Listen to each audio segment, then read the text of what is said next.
করছে, আমাদেরকে বিভিন্ন ট্যাগিং এ আগের মতো করে ট্যাগ দেওয়ার চেষ্টা করা হয়। সেজন্য আমরা তাদের জন্য দোয়া করি, তাদের জন্য আমরা অন্তরের মধ্যে ভালোবাসা পোষণ করি। আমরা কারোর সাথে হিংসাত্মক মনোভাব পোষণ করি না। আমরা বিশ্বাস করি তুমি হয়তো আজকে সাতক্ষীরায় আছো, সাতক্ষীরায় কলেজে আছো, কিন্তু আগামী দিনে তুমি এই দেশ, জাতি এবং এই পৃথিবীর এই উম্মাকে নেতৃত্বের জন্য তৈরি হবা। পারবা না ইনশাআল্লাহ? ইনশাআল্লাহ। মনে রাখবা তুমি কোথায় জন্মগ্রহণ করেছো, তুমি কোন পিতামাতার ঘরে জন্মগ্রহণ করেছো, তুমি কোন স্কুলে পড়ছো, কোন কলেজে পড়ছো, এটা গুরুত্বপূর্ণ না।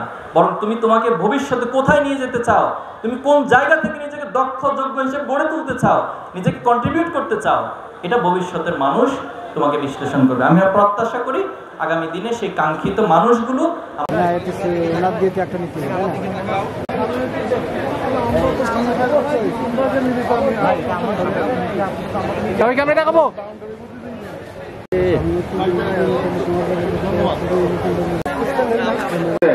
এই জায়গাটি এবং নৈতিক সত্তায় বিকশিত সংগঠন হিসাবে আজকে প্রতিষ্ঠিত হয়েছে।